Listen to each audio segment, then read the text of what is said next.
feeling of like, as soon as, because I watched my friend play this for a few hours, as I was sitting on the couch, like doing some work, and he was playing Fable in the background, and I would like occasionally glance over and be like, seeing what was going on. And like the kind of quest-oriented nature of it. I remember when he turned the TV off, for like about a minute, I was looking at the world through the lens of like quests. And I remember then his girlfriend walked in, and like, I remember thinking like, oh, now there's a chance to interact with the new person. And then she's like, hi, Stuart. Like, nice to see you. I'm like, hi. And like, and it was like this I felt like I was in like a dialogue for a second. I was like, oh wait, no, this is like real life. Like, I don't have infinite amount of time to like ponder what I should say. Like, that'd be really autistic or something, you know, if I did that. And I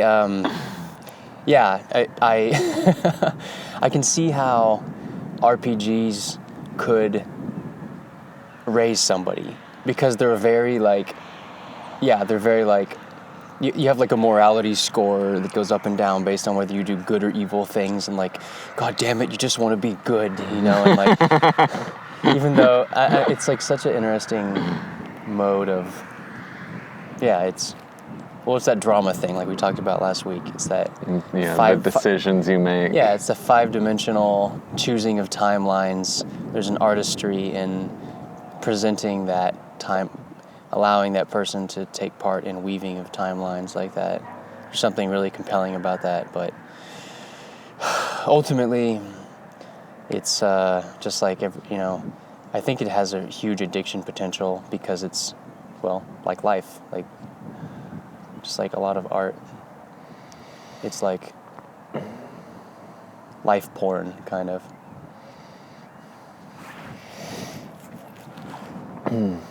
It's it's a really cool art form. Yeah. RPGs are just everything that's great about a book, but you can get inside the book. Yeah.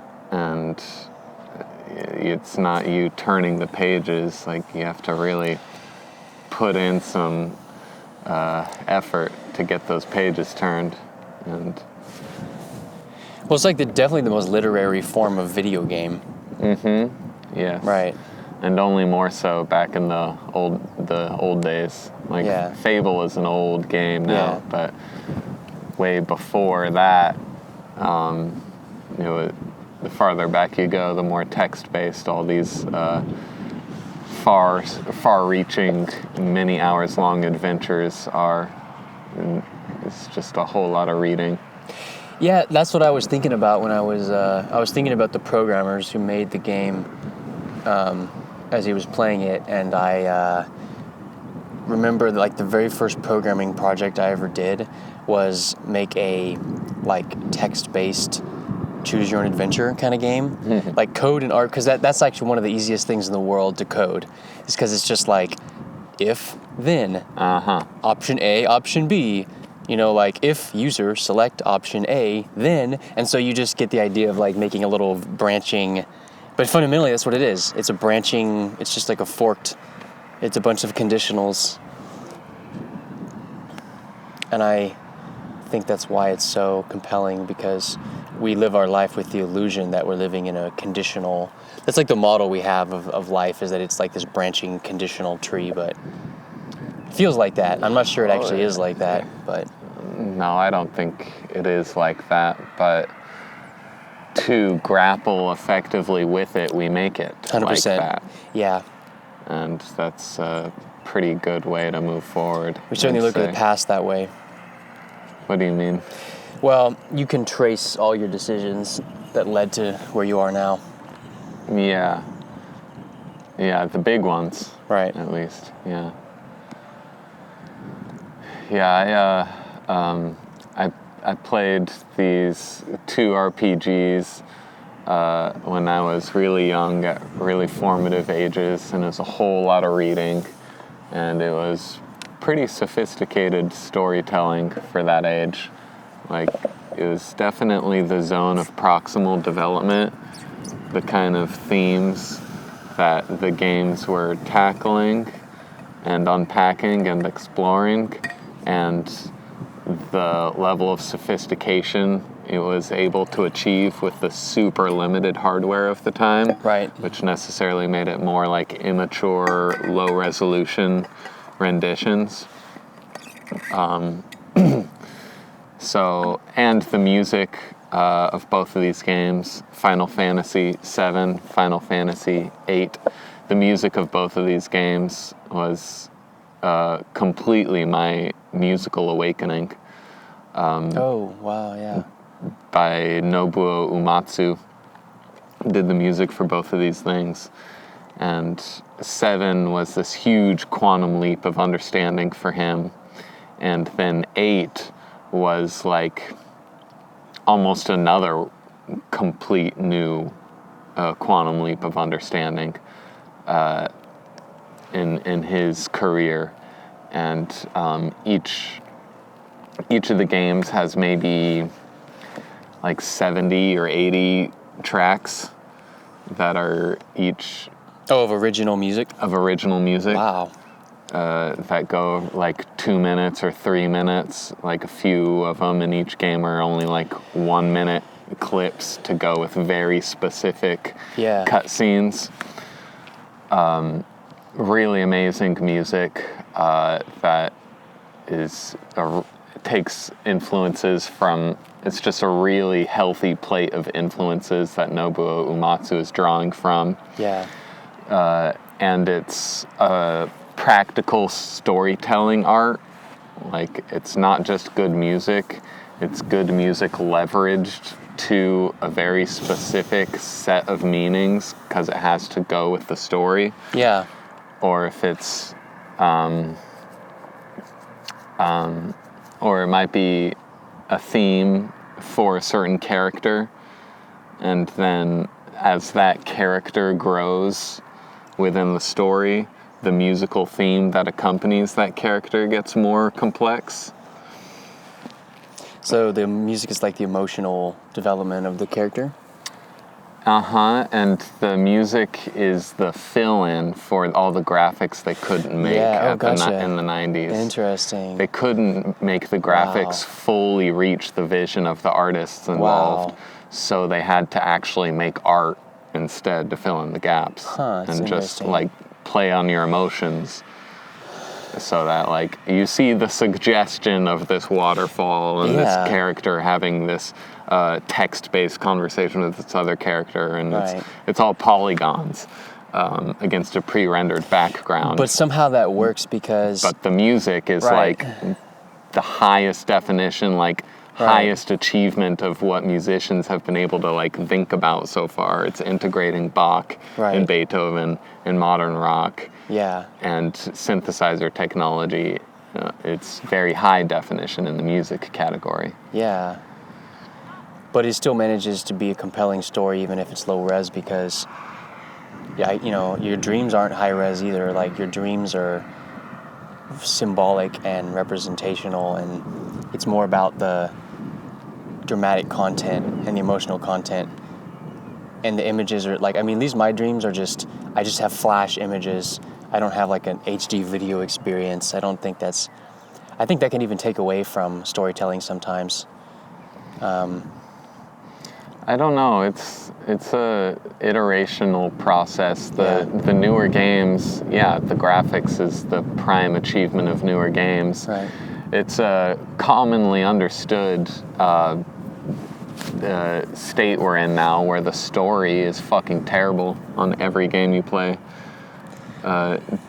Doesn't matter like how esteemed the studio is or how even like good the game sells. It's just the story isn't going to be very good. And why is that? Well, you know why I'm gonna. Yeah, well, I know, but because symptom of just like the postmodern malaise. Yes. I know that. There aren't any stories being told right now. But what I started to say with using the word iterations was that it takes up too much work to keep the graphics good enough to compete with other games. Oh, I see. And so there's no like processing power left over to actually think about what the fuck they're doing and why. Right. And even just the base hardware of like consoles that's like always like 3 or 4 years behind what you can do with a PC graphics wise. Even those consoles are way beyond what the creators actually know what to do with. Oh yeah. Because there just aren't a lot of artists being allowed into the industry. The production companies with the capital aren't willing to risk it on young visionaries who have stupid ideas. Yeah. But, you know, you follow through on stupid ideas to make novelty and get to good ideas. There are a lot of stupid ideas in the world, though. You know, there's a lot of stupid ideas. Well, my thing of the last 2 pods now is it's not about the idea, it's about the follow-through you can apply to that idea. Yeah, but I think if you have a stupid idea and you put all the work in the world to it, it'll still fail. And I don't know how to solve this problem. Like, I think that's a legitimate problem, is if you have a studio that has all this capital, they can't throw all that money at every idea. They have to come up with... I think the problem is maybe they just don't have good leadership at the top that's capable of recognizing talent. That's the case most of the time. Yeah, because you either have to have somebody at the top who is in charge of allocating where the resources go and to who the resources get delegated, or you have to have a completely decentralized thing where every single person starts on the same thing and then has to and you just dispense with the idea of investment at all. You just have people have to start with building something that's positive cash flow from the very, very beginning. I think bootstrapping any type of startup is exactly the same way. Is that if you can't convince somebody of your idea, you have to start. You don't have. It's like, well, I don't need to convince anyone. I'm just going to make something that that makes $1,000 a month, and then I can roll that into. That's right. So I don't know if that idea translates into video game development. That's a long and lonely road of making a game for years and years and years, and just like trying to get players, especially if you need a critical mass of people to make something popular. But I wonder if like there's going to be cult classic works of art that are going to be like rediscovered in some sort of like 50 years from now when shit's like ultra postmodern or whatever. Because like how there's been poets in the 20th century that have been recovered, sure, and then they became well known like posthumously for whatever reason. I wonder if something like that, like in 50 years from now or something, somebody's going to be like booting up like an emulator of like Windows 95 still, and it's going to like dig up something from the 90s. I could totally see it happening. I think so. That's that like cyberpunk digging through the junkyard to build new robots, and then you find just really valuable, amazing machines that just got thrown in the scrap. Because like somewhere there's like a external hard drive sitting in a drawer in some super obscure bedroom somewhere in the world that is probably going to be buried under rubble, and then someone's grandson's going to find it and be like, "Grandpa, you made a game!" Yeah. And then they're going to plug it, and they're going to... I mean, like, digital archaeology is going to be a thing, absolutely. Certainly. It's getting its feet under it already. Yeah. I have a personal example of a game called Racing Lagoon. Okay. And this is pretty self-explanatory. This is an RPG, car tuning, car racer, fantasy adventure. Right. All right. So it's a fantasy adventure in Japan, but the story progresses by street races. Gotcha. And making your car better. Yeah. Like what's that game they used to have when I was a kid? There was Fast and Furious is a movie, isn't it? It is. Okay, so I thought, yeah. Need for Speed. Yeah, thank you. Is Thank the you. other big one. Need for Speed. Yeah, that's right. Yeah, and you could get decals on your car, and you could just like think of yourself as like one of those drag race people. But Cool. Racing Lagoon is one of these games that's just like bursting at the seams of its hardware. Like it stands the test of time because of it's a quality product, but it's running on a PlayStation 1 from like 95. Yeah. And it looks really good, and it plays really good. And it's got so many different cars and so many different parts to try on to different cars. And fun cutscenes of just weird, fucking spastic, psychotic-looking characters that they made. And it was only ever released in Japan, so it's just this lost game. And it required someone, I don't remember the guy's name, making a good enough localization of it so that English-speaking players can play it now. And so now the game's available to the rest of the world like 20, 30 years after the fact. And it required a YouTuber to making a video to like explain how good this game is, like a historical artifact kind of video, and explain that it's available to English-speaking people for the first time in history. Wow. And you can go download it for free at this site here. And so that's a beautiful gem artifact of the past that just resurfaced like last year. Yeah, what's really interesting about digital artifacts is that they're not even part of the past. They're like still part of the present. Mm-hmm. They don't have a age. It's information, you know. Mm-hmm. It's it never breaks down. It never gets old. The only aging that it does is that it stays in place and everything else moves.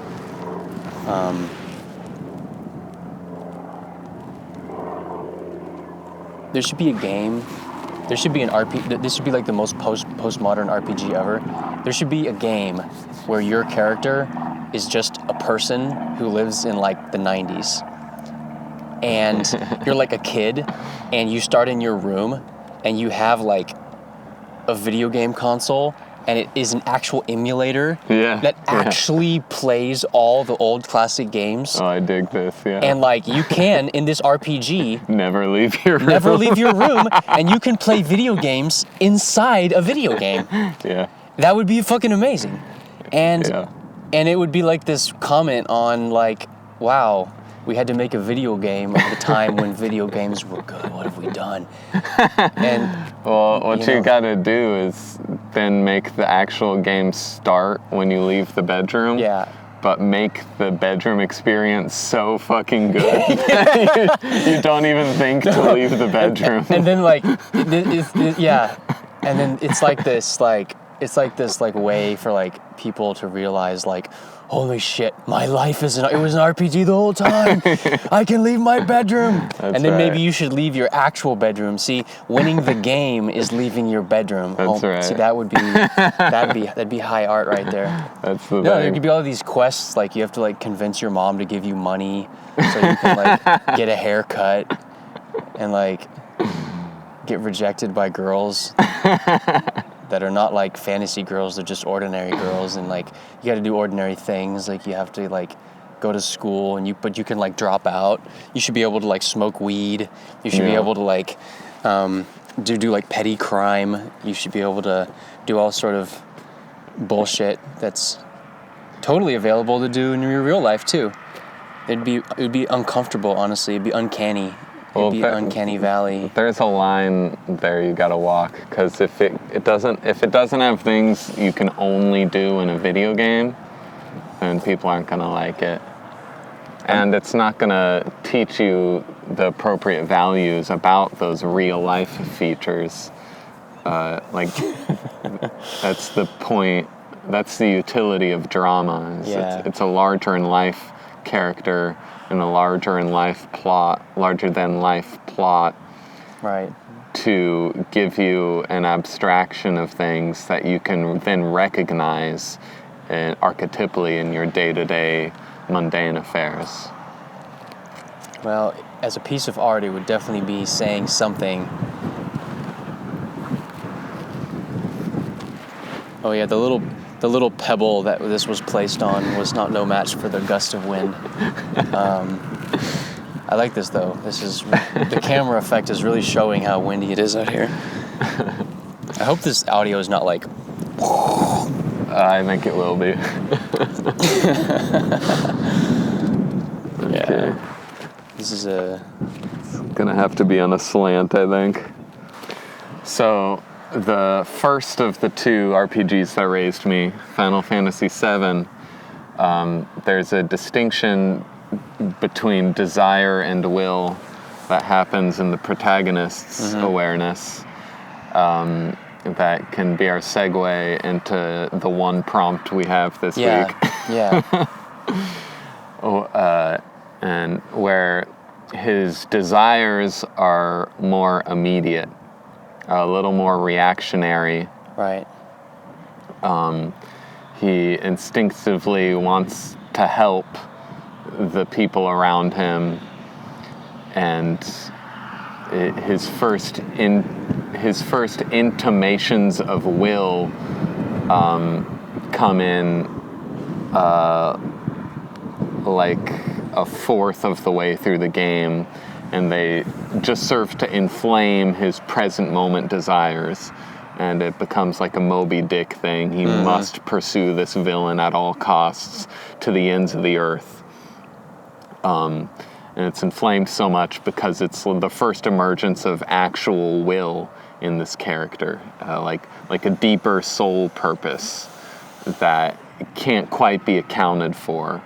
But it inflames his like surface desires that are a little more reactionary. Yeah. And the big reveal, like halfway through the game or 2/3 of the way through the game, is that he's a totally unindividuated shell of a person and doesn't even know where his motivations are coming from. And the villain was controlling him the entire time. Oh, wow.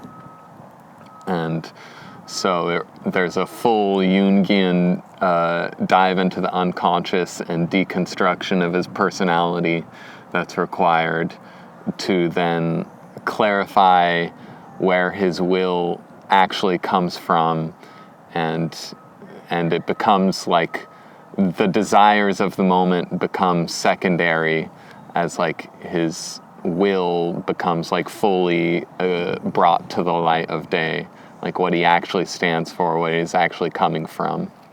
And he starts with the game with a lot more hubris and ends the game as a much more humble, simple, it doesn't matter, the glory of the thing doesn't matter at all.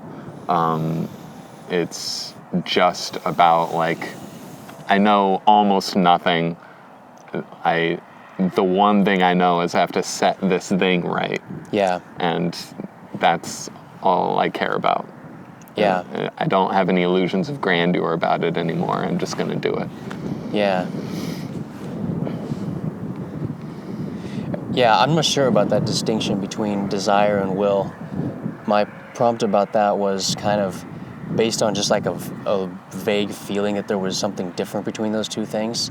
But I'm trying to figure out how to say this, like that will is something that comes before desire. It's like the capacity for desire. Or maybe another way of saying that is that like desire is like when will has some kind of specific content that makes it a concrete thing. Well, I think your will is helping to filter many desires from each other. Right. And you choose from a big smorgasbord of desires. That's interesting. Based on what the thrust of your will requires you to do. Right. You can even choose something too. You can Here's even. Alan Cool. Oh, you know this guy? Yeah. Have you seen that dog before? You might know him too. Alan Cool? Yeah. Dude's ripped. Yeah, he is. He's a firefighter now. Nice. And that's his dog, Taya. That's cool. I like dogs that are like, that have their head low when they walk. Those are the best kind of dogs. Yeah, they're in business time. Yeah.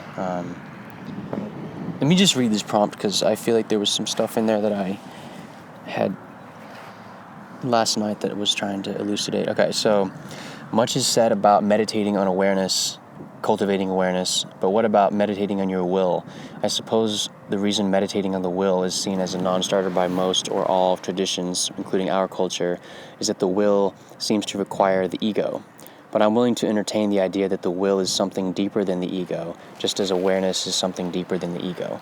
Does desire require there to be one who desires? Does the cosmos want something?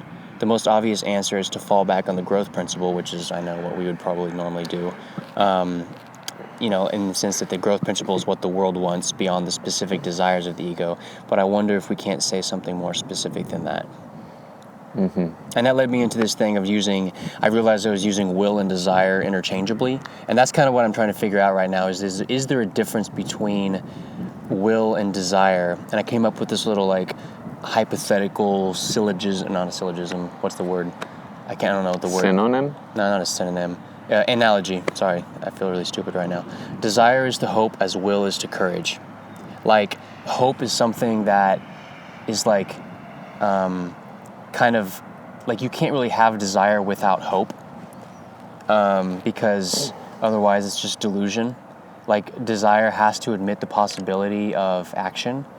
I think or maybe it's like desire is like a thing that is kind of starts off at zero, and then if you have any amount of will to it, you add a drop of will to desire, and then that's like that's what turns hope into action, or that's what potentiates hope. So I don't know. I'm trying to take apart these things, and I don't know. Maybe they're just words that are used. Maybe they don't have a meaningful distinction. But I have this feeling that will is something that is could be like awareness, that it's like suffusing the world. Because if you think about animals, humans, whatever, we're all just instances of awareness in some way.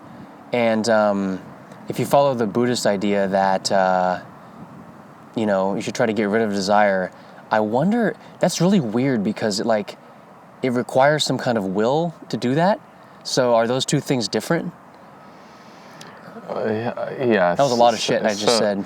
So you're pointing out that desire and will are different points of a spectrum, and divisions between the two terms are for convenience, not based on reality. Well, I'm wondering if that's the case. That's what I think. Or if there's something more fundamental distinction between the two. If we're accepting the terms for convenience that will is deeper than desire, then discovering more and more of your will over time aligns your desires to that. Your desires are I used to want the things of a child, but right. I am an adult and I am done with childish games. Right. To try to quote the end of Ghost in the Shell right now. Nice. Yeah. So when you start out, in my instance, it's super hedonistic timeline where I just went for what I wanted.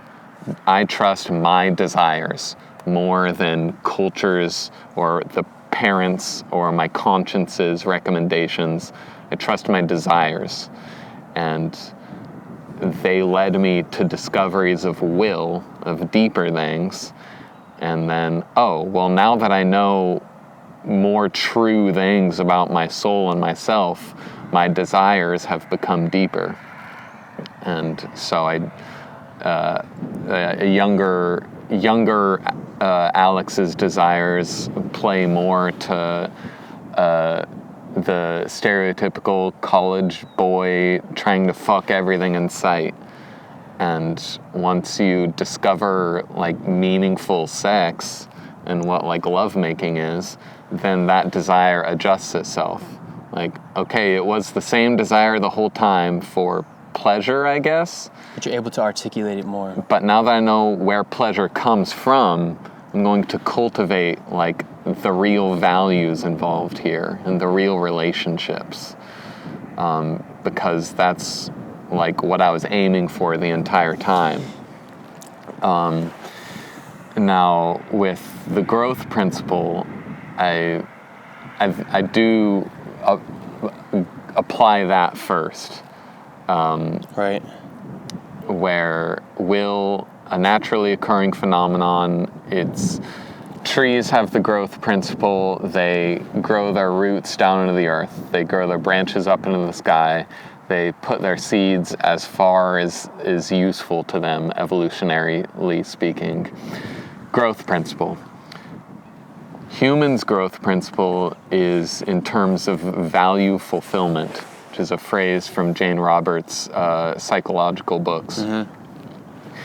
And value fulfillment is where your will finds articulation and achievement in physical reality. Yeah. And that's the growth principle happening inside of a human. And in Randian terms, man's soul is a self-made phenomenon. That's a different phrase pointing at value fulfillment as the growth, how the growth principle. Man's soul is a self-made phenomenon. And he makes his soul by fulfilling his values in his actual physical life. And that's a different way of saying his will arises to the level of conscious desire, and then he satisfies that uber desire. And uber desire. And it's a growth principle, so that gives rise to things that your will wants even more than the last thing you wanted. Yeah. And so now you have to grow even more to achieve that deeper value.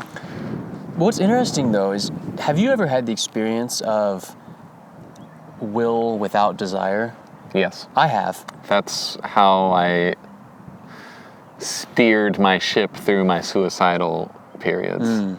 Yeah, like I have this feeling where often where I have moments where I just am aware of how much I want, but I don't know what it is. Right. Yeah. It's like it basically probably means I'm like losing at Buddhism or something. Like I would not be scoring very high on like the, trying to let go. I'm holding on to it. Quite the contrary. Like I just feel like I have a really, really big appetite for existence or something. But I don't really have I don't want anything in particular. I'm not even thinking about anything. It's more just like, I guess it is like, it's the opposite of wanting to die. Suppose it's just wanting to be alive without knowing exactly what it's just kind of being like, it's being aware of my capacity to want things.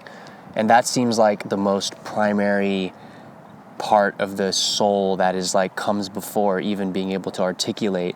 And it makes me think like, okay, so if will doesn't require ideas, it doesn't even require thinking, maybe it makes sense to place will in the same category as other cosmic phenomenon like awareness.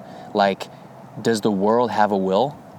The world doesn't have a brain that we can recognize, but the world does. Maybe the world has a will. Like maybe the world has an undifferentiated kind of will that is just filtering down and finding its way into sort of these little systems where it can manifest itself. But it's like this reservoir that's trying to push itself into the cracks where it has leverage. Yeah. That's the most direct experience I have. Well, I would intuitively say about the world's will that it's seeking to make other planets terraformed into its own image. If there's only one Earth in the neighborhood, then it seeks to make many of the spheres in its neighborhood what's funny? Like Earth. I just realized if God created man in his own image, then man must then try to create something in his image. because part of the image of God is the desire to create something in your own image. Right. God cannot create a copy of God without the copy of God wanting to create a copy of the copy of God. It's like how you can't have offspring that's the result of having sex that also doesn't want to have sex, because it's almost like reproduction is the through line that goes through everything. So that growth principle is like, yeah, that's probably why it's so central. It's also why like attempts to imagine that you are not God are always going to end up in some kind of contradiction, because you can't have that idea that you're the image of God without admitting that you get into this kind of infinite regress, copy of a copy of a copy kind of situation. But I think it's one of the most hopeful things about the world is that that whatever good things that happen to you by accident, the capacity for those things must necessarily be baked into you on purpose. You must have the capacity to do on purpose what happened. Like, luck is basically just intention that happened at a higher level or a long time ago to you, if you think of yourself as the whole process. That you didn't end up where you were by accident. It just seems that way to you. And that's why will has this kind of weirdly synchronistic flavor to it sometimes, I think. Yeah, it has its home deep enough down in the stack that it can, it's more modular. And I can bite on the part of all that ranting about meditating on the will itself. Yeah. And feeling the primacy of that will you were describing without desires latching on to anything specific. Right. Only the potential for that to happen. Right. And I meditate on that quite a lot, and I have such a strong intuitional yes-no sense that I guide my moments by, that there are dramatically long periods of just an awareness of the thrusting will out into physical world, but nothing in my view is inspiring that will to take form. Mm-hmm. And so it's this like kung fu meditation, like holding the blade inside of its sheath. Yeah. And yeah. It's just a meditation of balance and breathing and feeling primacy in a physical world. Right. And waiting until the time is correct for action. Well, what you said about the choosing between different desires is interesting, because that makes me think, like, maybe you could say it like this, like, if you want to be free of desire, maybe you should meditate on the will, which just seems like a contradiction at first, but if the will is the thing that chooses between desires, then, isn't that interesting? Like, if you could cultivate a sense of familiarity with your capacity for desire, you wouldn't be so battered around by desire. Like, yeah, desire's the unmitigated. Desire's like what happens when your will is like a horse that just it's not going to do what you want it to do. Well, it's the same with ego. Ego is not a bad thing. Right. People experience bad effects from their ego because they're just lazy and are refusing to train their ego. You know what's funny? There's a particular subreddit that I used to go on quite a lot, and it was just like a psychedelics, drug, circle jerk kind of subreddit. And pretty much there was occasionally a few things, but really there was two fundamental kinds of posts. And 99% of the time, it was something that could basically be boiled down to like, oh, the ego, man, like trying to transcend the ego. Like, right. I took acid and then I died, and then I realized like I'm the universe, and then people are like, yeah, ego death, like kill your ego. And then like it's just this thing where like people are like, yeah, okay. And then 1% of the time there was a post, like every few weeks it'd be something like, guys, I realized the ego is actually great. You just can't, you gotta just realize what the ego is and like rock that ego, man. Everyone's like, yeah, and, like it got like even more upvotes than ego death. But it was just like a cycle where those were like the two poles of the collective hive mind of this like drugs people who were great people, but like they were just bouncing back and forth like a pinball between ego death and like rock the ego, man. Ego death. Rock the ego. But it was like, maybe that is the right perspective. Maybe you have to just have this constant back and forth, and because like I feel like at least in terms of making art, the two extremes are better than being in the middle where it doesn't occur to you. Like, yes, have ego death and then realize the value of the ego, and then have ego death and continually go back to that ego death experience, but don't think that that's where you're supposed to be. It's a way of getting contrast so that you can appreciate, there's something like that. I think that's what, like, people have to, like, you have to go through a near-death experience to realize the value of life, something to that effect, or you have to have been poor to appreciate being rich, or you have to have gone through heartbreak to realize the value of a relationship and someone who loves you, and something like that. You have to have realize that you're everything to realize the value of being somebody in particular. Sure. That's probably that's the biggest lesson I've ever taken out of ego death bullshit. Yeah, it's the value of specificity, abounded awareness. Yeah, and just kind of realizing that it's ridiculous to think that there is not utility in being somebody specific. Why would I be somebody specific if there was not a reason? I don't think the universe doesn't go to like trouble to do such an incredibly elaborate thing like make an individual body if there wasn't a fucking reason for that. It craves specificity. It does, obviously, because it's everything, and I crave to be everything because I'm something specific. And the joke is that the two points of view need each other. And they always will. Good choice of locale today. Yeah. Good job. That's good. Something about being in the middle of a field makes me think a little bit, think different. Steve Jobs.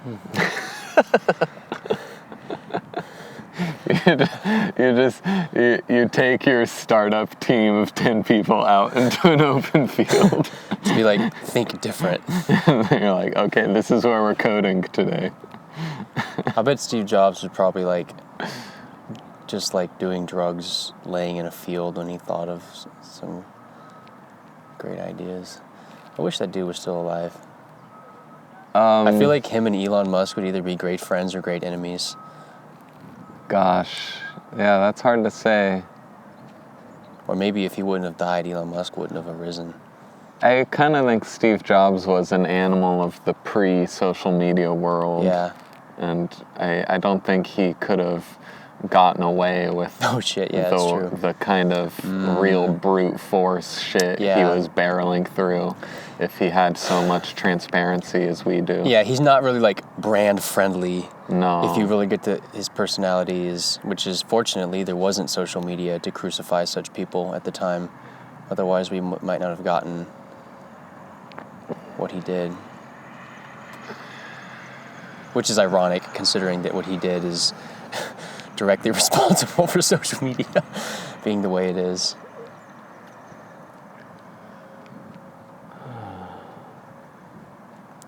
It's crazy to think about that. So we were trying to figure out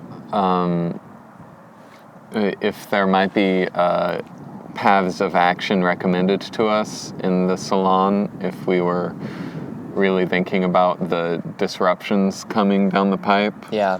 Like, are there more obvious disruptive things coming? For example, colonization of Mars, that if we really thought critically about those things would set up certain things we should be doing now. And then today and yesterday, Elon said he was going to just straight up buy Twitter if he could. Yeah. And it's making me like look back at the whole like impact of Elon Musk out in the world, and what's the impact been of that throughout the years. And it's generally been one of more excitement and more optimism. I guess just base impact is more excitement, more optimism. More energy, at least. And there are actual concrete things to look forward to in the future that will be at the very least cool and probably beneficial for humans as well. Yeah. And so the dark side of that is to use it as an excuse not to do your work to make the world better. But it should just give you more free energy via optimism and just better products, cheaper eventually, is what a more practical result will be. And you just take that optimism, that more energy, and hopefully create your own disruptive improvements. So do you watch the thing about Elon Musk buying Twitter, right? I haven't watched any news about this. What is he going to do with it? Hey, buddy. Hey. There's a dog. Hey, pup. That's a really pretty dog. He wants, if he gets it, just free and clear. Yeah.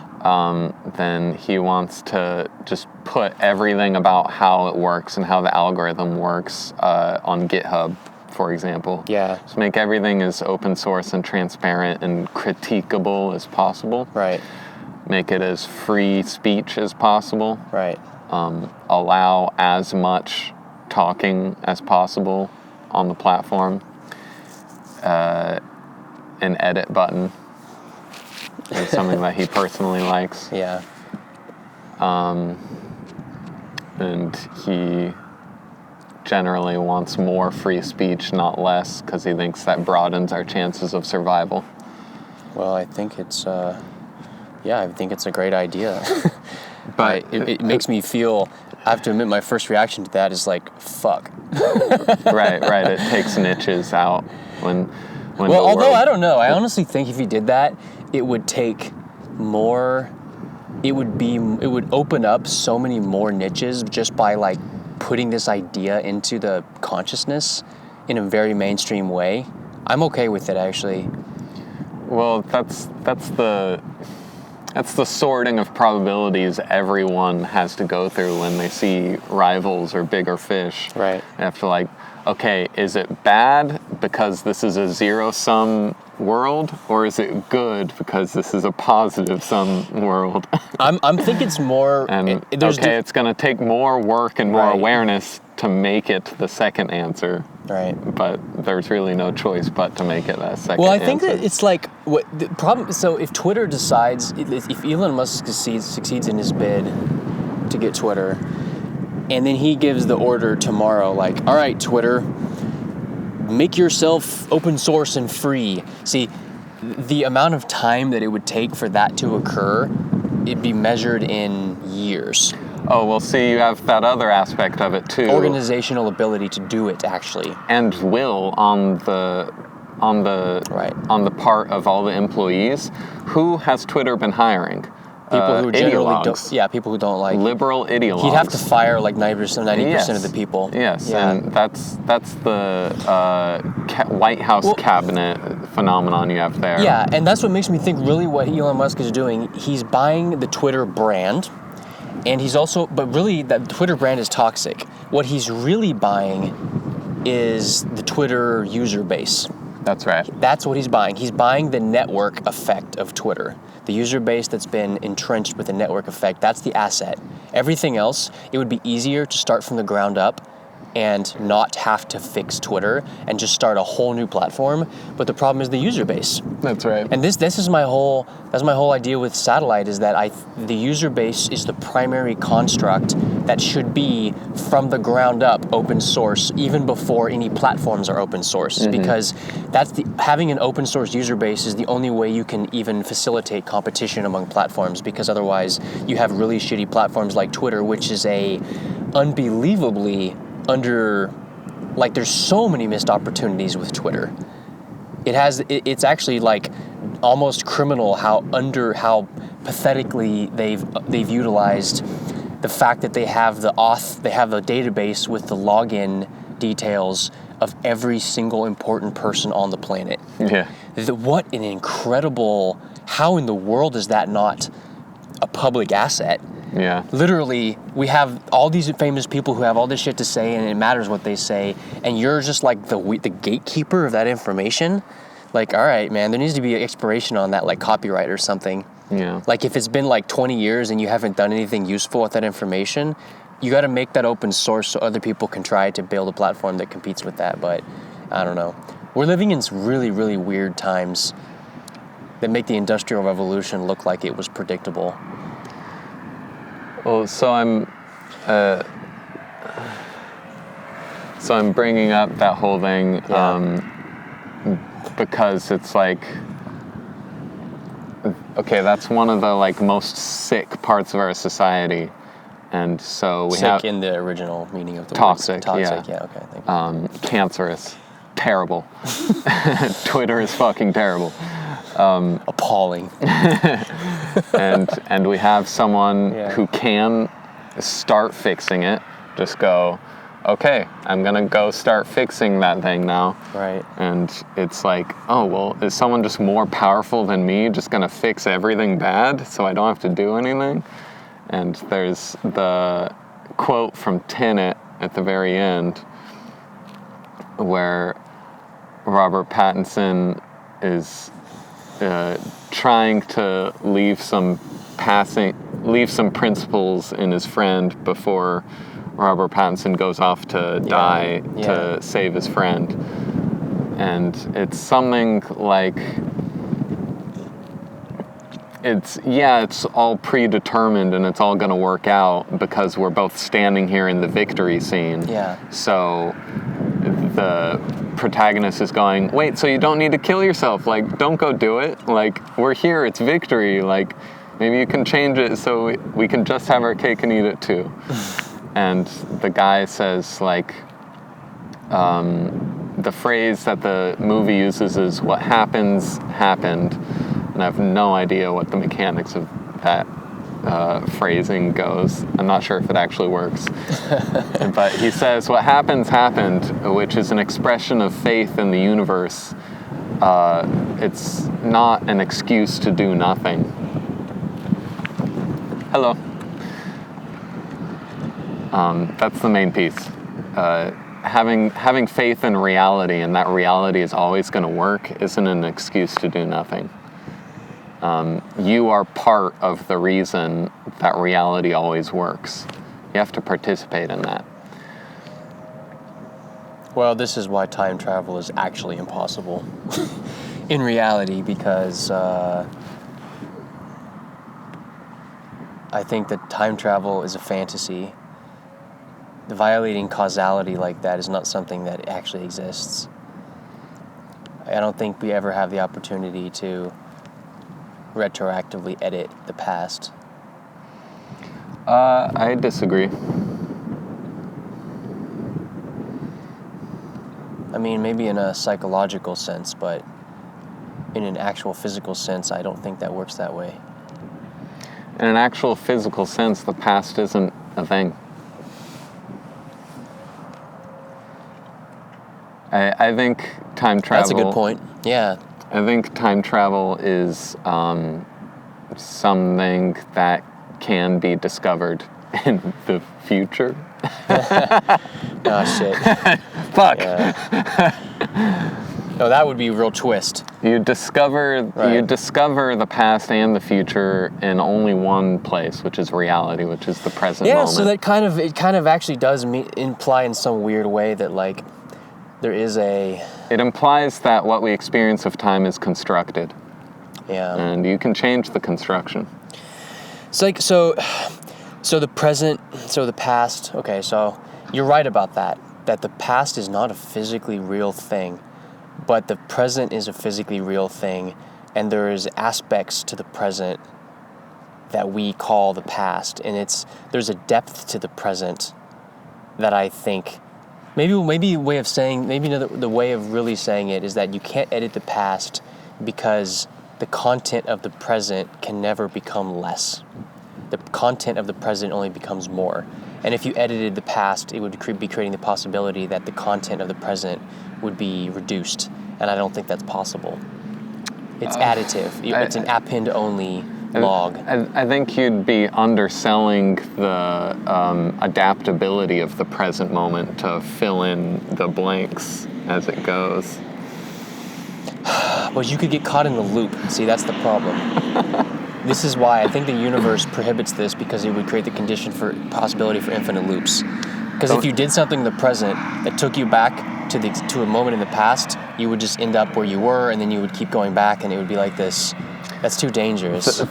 The most handy example I have is meditating on a thing that you do differently. And intensely meditating on something in the past that you do differently, eventually your imagination is going to take that route and see new paths open to you of new choices that could only have been available if you took that different choice back in the past. But then that very concretely changes your awareness of the present and opens you up to, okay, well, I am this person making these kinds of choices, but now I'm also this probable person of what if I'd done this thing in the past, and now he's peeking through my eyes and like chiming in via my imagination with, well, I'm this person and I would have done this. And now that's a brand new web of thoughts you never would have had before if you hadn't really meditated on, okay, what if I chose path B 5 years ago? Right. I would have been this guy. Like, okay, here's another example. You are, as far as my constellation is concerned of Alex Light selfdom, you are a very real, probable path that I didn't take in the terms of programming as a vocation. Yeah, you could have been a programmer in a different life. Honestly, just as I could have been a musician in a different life. Yes. I've thought about that many times. Yes. Yeah. And so my awareness of the last 3 years, maybe, of taking account for how much pushback I'm getting from month to month to like forge forward into my musical career has brought to light an awareness of what I've been natively built to do, which is not performance, which is not music, which is not creative. It's much more heady, intellectual, professorial, and in terms of 2020, that would have meant being a programmer. If I was going to maximally like apply my native genetic heritage to be the most effective in today's world, that would have been a programmer. So my awareness of the last 3 years that that's the path I was set up for to do naturally, and I'm doing something else than that, and that's accounting for some of the resistance I'm getting. Also has a hell of a lot of creative tension though too. That awareness of, oh, I was meant to do this kind of thing is in direct correlation with my growing relationship with you. So I'm growing a relationship with an Alex, personally, with an Alex Light in the past who went the way he was supposed to, and that's correlating with a relationship I'm growing in this music pathway with you. Interesting. So it's kind of like it's like almost, so it's not like the shadow, but it's not like I'm your shadow. I'm like almost, if you think of the shadow as being the self that is 180 degrees diametrically repressed, it's more of like this 90 degrees orthogonal kind of identification that's like parallel or something like that. It's parallel. Yeah, so it's like, it's interesting because if people say like shadow work, that you strengthen yourself by integrating your shadow self, but maybe you expand your, what do you get when you integrate your parallel selves? Breadth? Friendships. Friendships. Right, but personally, well, what do you? Skill sets. Yeah. A wider portfolio. Like, I get to spend less time studying crypto, even though that would give me a more robust portfolio in the future.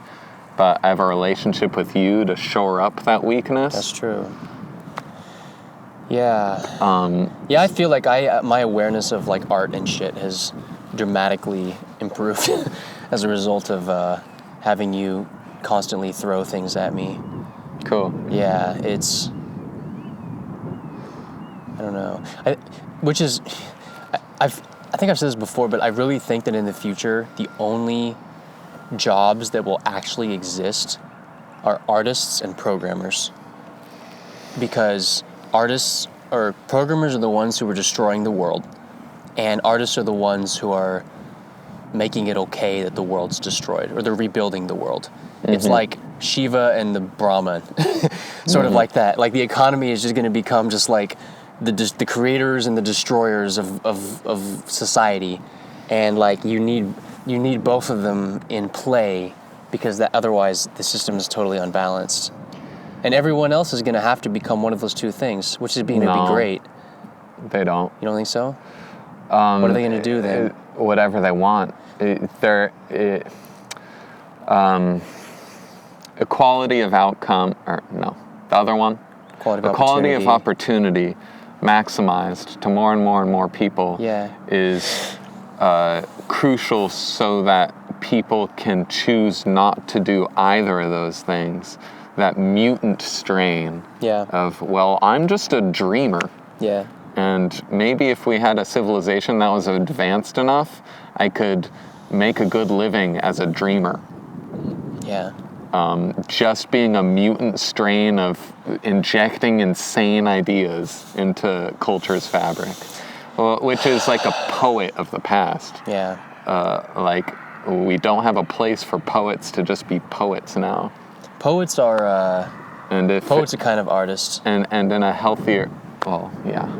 But there's like, there's got to be, that mutant ability has to be available. It's like, is it an artist? I don't know. It's too artistic to even say. So, I guess, so I imagine somebody like a bartender. If there was a world in which there was, it was totally possible to, for literally zero cost, create a robot that was capable of like making you every perfectly every cocktail that's ever been created in the like it's basically like the C-3PO of serving you drinks. Mm-hmm. Like it just knows all the drinks, right? So that's on the table, right? Because of the programmers who made that. But at the same time, maybe there's a cultural need, there's a cultural yearning to have a real person serve you a drink. And maybe you even give them money. And maybe that ritual is valued. I would say that all those people in that interaction, because it's strictly voluntary, are artists. Because they're consciously indulging in life. Like, that's what the most optimistic utopian vision of post-scarcity looks like, is when everyone continues to live like a human even though they don't have to. And that's what would make everybody artists.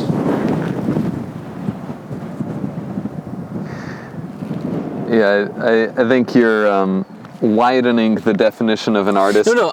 My definition of this, I thought about this wide definition before when I uttered that like extreme statement. Everyone's going to be a programmer or an artist. I know that obviously not everyone's going to be someone who is recognized as. But those are the two basic archetypes. People who try to get as much power as they can, the wizards of the world that just want to control and manipulate everything, which I don't think is necessarily evil, can be evil. And then there's the people who are voluntarily taking a more poetic approach to the world. And like, I mean, really, I pity the fool who is extreme in either one of those things. You have to integrate those two somehow, otherwise you're going to have a bad time.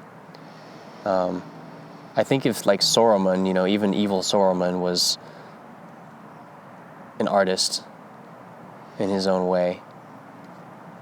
He was a second-handed artist. He was.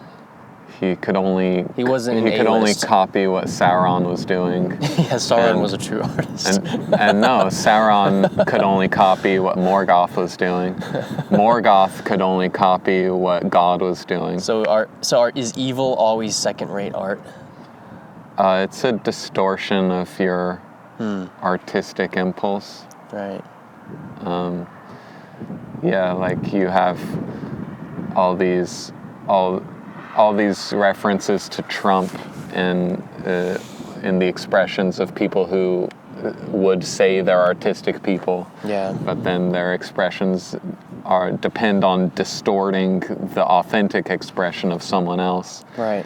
Like everyone with these clever little quips for 5 years straight on the Make America Great Again strain, and everyone thinking they're like being clever by like thumbing their nose at Trump by like, make niceness great again. How about that? Or what about making like nature great again? What about that? Make humor original again. And then it's just distorting something they didn't even. It's just strengthening the original thing of, well, Trump is loud and makes a difference in things, and you just made that stronger. And the more artistic thing is to make your own quote in that bad example that I just used. And that's why Kanye wore a MAGA hat. He was like, y'all are fucking unoriginal. I'm going to do the thing I'm not supposed to do. He did call bullshit on it by just like, I'm going to do the exact same thing you guys are doing, but honestly. Yeah. Yeah. I know. I think history will be kind to him because I think, what, really? No. You don't think he's going to be? He's a second-rate artist. Really? I think he has his moments, man. I think he definitely has courage. Maybe because... No. You don't think so? No. He had courage. He was one of the greats. No.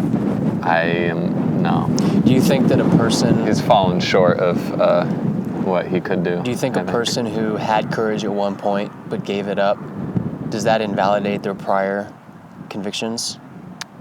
Yeah. To an extent. Yeah. I'm not... no, in the sense that I'm not going to stop listening to his third album, Graduation, because that's just a beautiful piece of art. And I'm not going to stop listening to Kids See Ghosts, his 20-minute EP, because that's a spark of God. It's amazing. But yes, that invalidates his past achievements because the beauty of seeing a real fucking amazing thing gets made is in large part beautiful by the paths of potential you see it open up into the future. And then when they themselves throw that potential into the trash, you go, oh, I guess a big part of what was making that beautiful at the time wasn't real.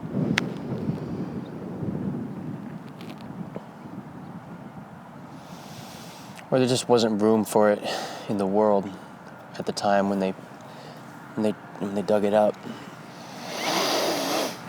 Of course, I suppose it's your job to make room for it. Yeah, and Kanye did that work for a long time. Yeah. Charlemagne the God said it best in an interview he was doing with Kanye. He was like, in a vibe of asking him why he's getting all worked up about what the Smiths are doing next doors, culturally speaking. Yeah. He was like, "You're Kanye. You're not the guy who tries to read the waves and which wave to ride. You're the guy who makes waves." Yeah. And that's gets to the heart of why Kanye is not much of an artist anymore. That wave thing, that gets to the heart of like everything right now. I feel like that gets to the heart of the whole condition of being alive in 2022.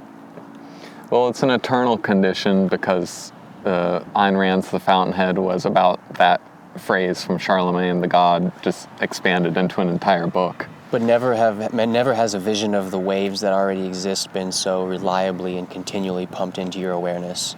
Sure. Takes an incredible resolve to ignore that. Does it? I don't know. Or I think if you don't have something else that you're intensely interested in, it would take a lot of effort. But if you distract yourself with something interesting, it's not that hard to ignore other things. Yeah. In my own experience, that's why I feel like that's why there's almost like this sort of like I feel like there's like a looming kind of like I would definitely suffer some psychological drawbacks if I didn't have something to work on, because I don't know, I don't think I would do well with boredom. I think boredom is like a dangerous place to be unless you're literally in like a monastery or something. Then it would probably be a productive place to be. But if you're in the thick of civilization, you don't want to be bored. That's a high energy situation. But or you could be like Bob Dylan and just like think of it, the whole thing is like this like fanciful pageantry. Yeah, exactly. Pageantry is the way you insulate yourself from that. I think the mood of what you just started out saying was that it's never been easier to convince yourself that it's pointless to make your own waves. Yeah. Never has there been like such a strongly held public kind of ideology about how like literally it's wrong to make your own waves. Not only is it borderline impossible to make your own waves, it's morally repugnant. Yeah. And dangerous and ill-advised. That's never been so loudly articulated before that I'm aware of. Simultaneously, it's never been more important to be making your own waves. You know what's weird? I feel like it's a life or death, save the species issue. I think I call bullshit on America's recent dissociation from its making waves is good heritage. Like, this is such a... It's made way more damage, probably. It's like a thinly... But, like, I feel like there's this... I really wonder if America could just, like, in the near future, snap back into its, like, blithely individualistic ways. I sure hope that happens. I feel like this is like it's like almost like the teenage angst rebellion phase of America or something, where we're like America's becoming like sort of like a young adult. It used to be like a teenager, now it's like, but it'll rediscover itself. Like, I don't know how much real deep cultural there's so much deep cultural momentum in the entrepreneurial direction that you can see even people who are like the supposed paragons of this kind of like collectivist authoritarianism or this sort of like empathetic authoritarianism vibe. Those people are trying to pivot any amount of recognition they get for being those kind of people into like being like a social media entrepreneur and to make money. So and that shows you how shallow and thin that kind of conviction is. I don't think it'll last. That's what people have been saying about it for 100, 200, 500 years now. So I'm not sure. Okay, but there must be a sort of give and take, and there must be I think you're right that entrepreneurial, pioneering individuals doing achievements is the only way progress happens, is the only way people can stay alive, is individual human beings thinking rationally and acting in rational self-interest. That's the only way you can survive. Or even irrational self-interest. Irrational self-interest has to become rational over time, or you die. Non-rational self-interest. I mean, what if... I think rational is too narrow of a bucket.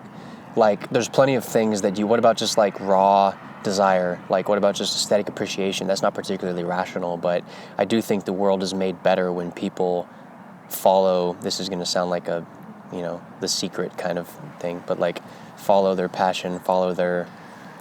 I think you're pointing to something deeper than the rules of logic we're aware of. Yeah. That that includes intuition into your logical equations. I'm not disagreeing with Rand's thing about that. I just think it needs to be extended. Like that, it would be a loss if all desires had to be justified. Well, I think by rational, I think that can be a word that means geared towards this world that we're in. And so if something that in your terms would be non-rational, like meditating on a piece of poetry that really caught you, and like devoting an entire month to the way you feel about that piece of poetry, even though it's going to cost you a lot of money. Yeah. That's a personal decision that you're free to make because you believe in your own experience that that's making life worth living. Yeah, it's rational in that sense. Yes. It's irrational to make the entire community you're a part of, everyone stop to look at this poem with you if they don't want to. So it's pointing at a kind of non-aggression principle. Because I could say that, like, well, what if I just want to force everyone to appreciate this poetry? See, you don't have the right. It's like awareness of what you have the right to do to other people. Well, it's not about right or wrong. It's about, like, is that sustainable and scalable? Like, does life continue if you're able to do that? Well, some people might think that is what...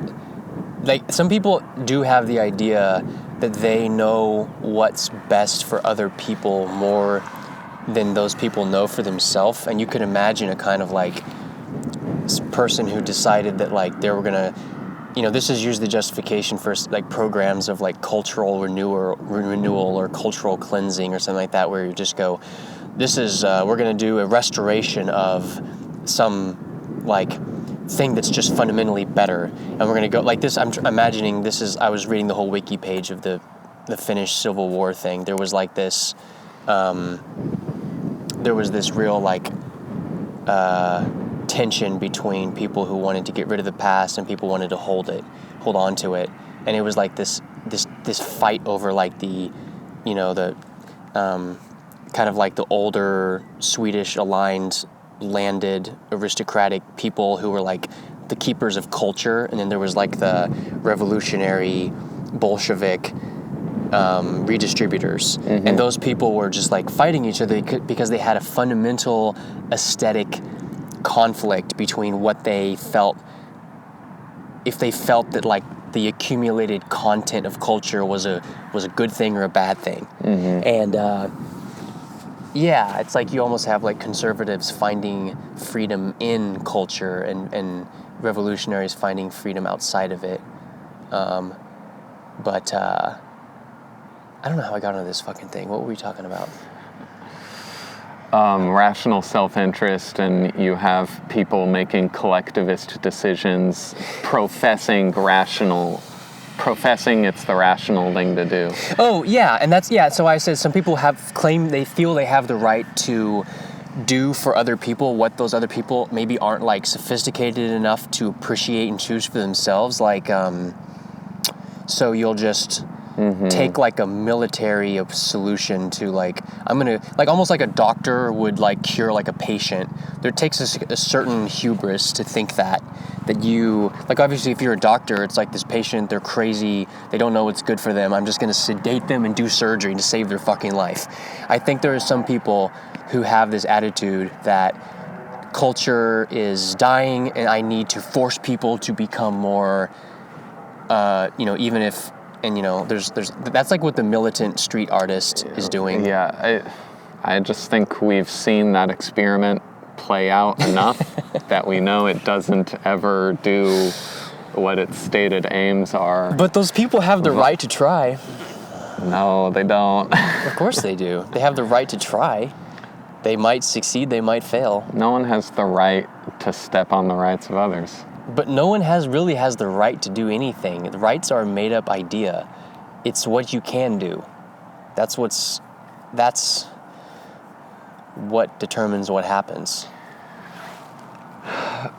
If you're being honest about your will apart from your desires, then it is not your will to follow through on your militant, domineering desires to force things. Because if you're being honest with yourself and being honest with the evidence of what if it works, it'd be obvious that voluntary participation is the only way anything has ever gotten done. Right. But I know that. I think that is something that is not always obvious. And if I am being honest with myself, I could easily imagine a situation where, I think the capacity to want to force things to get your way is latent within every single person. That's an immature impulse. It is. And that's why it's latent within you. If you have a will of being rational, right, then it matures into a wisdom of how to apply your power in a way that's good for as many people and as many generations forward as possible. But I feel like that's what artists are doing. There is a certain element of aggression in making art that is going to change people's consciousness, and that they didn't ask for. Particularly like public art, and that's like the political dimension of art, is that there is a certain, I think, appropriateness in aggressively pushing consciousness on other people. I'm okay with that personally. Because the alternative is not doing that, pushing unconsciousness on people. I don't think you can stay still and avoid that conflict completely.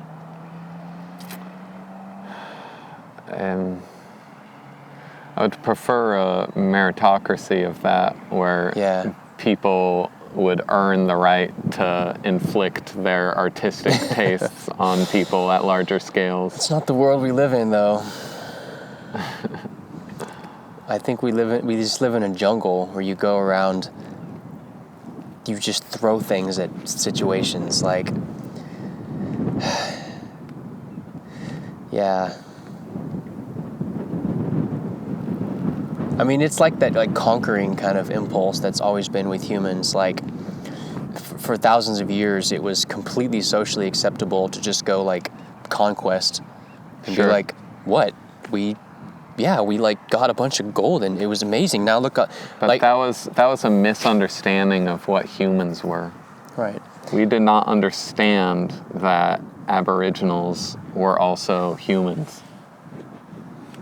As we grew to understand that, it became less and less okay to colonize. Yeah. We didn't understand. You could make an argument that I agree with, that there is a large part of not understanding that American slaves were human beings.